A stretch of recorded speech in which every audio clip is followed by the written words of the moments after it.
നിങ്ങളുടെ favourite shows ഇനി ഒരിക്കലും മിസ്സാവില്ല. ഇപ്പോൾ C5 കാണും നിങ്ങളുടെ ഫേവറേറ്റ് ഷോ തികച്ചും സൗജന്യമായി. എന്നെ വിട്ടേക്ക്. വേറെ ഏതെങ്കിലും പെൺകുട്ടിയെ കല്യാണം കഴിച്ച് സന്തോഷമായിട്ട് ജീവിക്ക്.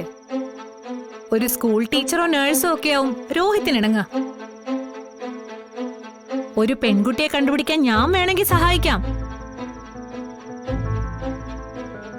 എനിക്ക് നിന്നെ മാത്രം മതിയെങ്കിലോ? എന്നെ നിനക്ക് കിട്ടാൻ പോകുന്നില്ല രോഹിത്. ഇനി അതിന് ശ്രമിച്ചാൽ വിളക്കിലേക്ക് പറന്നെടുക്കുന്ന ശലഭത്തിന്റെ അവസ്ഥയാവും നിനക്ക്. ചിറക് കരിഞ്ഞു വീണ് ഉറുമ്പരിച്ച് ചാവും. സത്യാമ്മയുടെ വീട്ടിൽ നീ കയറി പറ്റും വരെ നിന്നെ എനിക്ക് ഭയം ഉണ്ടായിരുന്നു. ഇപ്പൊ ഞാൻ സേഫാ. സത്യാമ്മയുടെ വീട്ടിൽ ഡ്രൈവറായി കയറിപ്പറ്റാൻ നീ കാണിച്ച അതിബുദ്ധി നിനക്ക് തിരിച്ചടിച്ചു രോഹിത്. കുറച്ചുമുമ്പ് നീ പറഞ്ഞില്ലേ, ഇപ്പൊ നീ വിചാരിച്ച എന്നെ എന്ത് വേണേലും ചെയ്യാമെന്ന്. നിന്റെ മിഥ്യാധാരണയാത്. ഇരുട്ടിന്റെ മറവ്, വിജനമായ പരിസരം, ഒരു പെൺകുട്ടി പേടിക്കേണ്ട സാഹചര്യങ്ങൾ തന്നെയാണിത്. എന്നിട്ടും ബദ്ധവൈരിയായ നിന്നെയും കൂട്ടി ഫ്രണ്ടിനെ കാണാനെന്നും പറഞ്ഞ് ഞാൻ ഇറങ്ങിത്തിരിച്ചത് മണ്ടിയായതുകൊണ്ടല്ല. നിനക്കെന്നെ ഒരു ചുക്കും ചെയ്യാൻ പറ്റില്ലെന്നുള്ള ഉത്തമ ബോധ്യമുള്ളതുകൊണ്ടാ.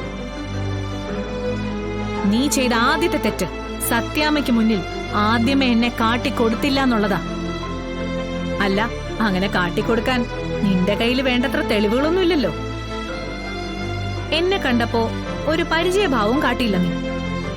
അതായത് സത്യാമ്മയുടെ കാഴ്ചപ്പാടിൽ നീ സ്നേഹിച്ച സുസ്മിത ഞാനല്ല.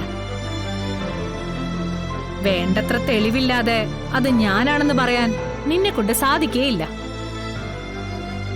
സത്യാമ്മയുടെ കണ്ണിൽ വീട്ടിലെ ഡ്രൈവർ മാത്രമാണ്. ആ നീ എന്നെ വേദനിപ്പിച്ചു എന്നറിഞ്ഞ സത്യാമ്മ നിന്നെ വെറുതെ വിടില്ല. നീ കാട്ടിയത് ശുദ്ധ മണ്ടത്തര രോഹിത്. വീട്ടിലെ ഡ്രൈവർ ആയതുകൊണ്ട് സത്യാമ്മയുടെ നിരീക്ഷണത്തിലായിരിക്കും നീ. വീട്ടിൽ താമസം കൂടി ആയതുകൊണ്ട് നിനക്കിനി അനങ്ങാൻ പറ്റില്ല. AI ക്യാമറയേക്കാൾ ശക്തവാ അവരുടെ കണ്ണ്. അവിടെ നിൽക്കുന്ന ഓരോ നിമിഷവും ഡ്രൈവർ എന്ന നിലയിൽ നിന്നെ ഞാനിങ്ങനെ പീഡിപ്പിച്ചുകൊണ്ടേയിരിക്കും.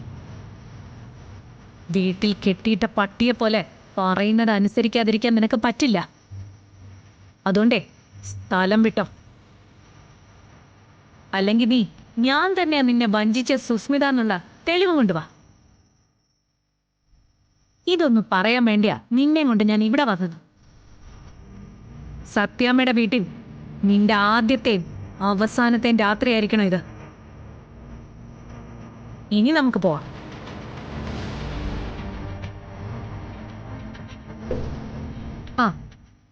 One more thing. Call me ma'am.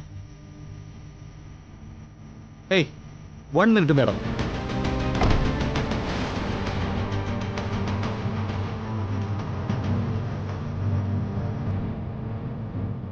നീ ചെയ്ത ആദ്യത്തെ തെറ്റ് സത്യാമ്മയ്ക്ക് മുന്നിൽ ആദ്യമേ എന്നെ കാട്ടിക്കൊടുത്തില്ല എന്നുള്ളതാ.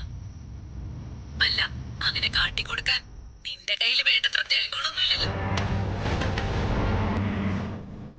ഇത്രയും തെളിവ് മതിയോ മാഡം? ഡൗൺലോഡ് ചെയ്യൂ C5 ആപ്പ്. കാണൂ എല്ലാ എപ്പിസോഡുകളും സൗജന്യമായി.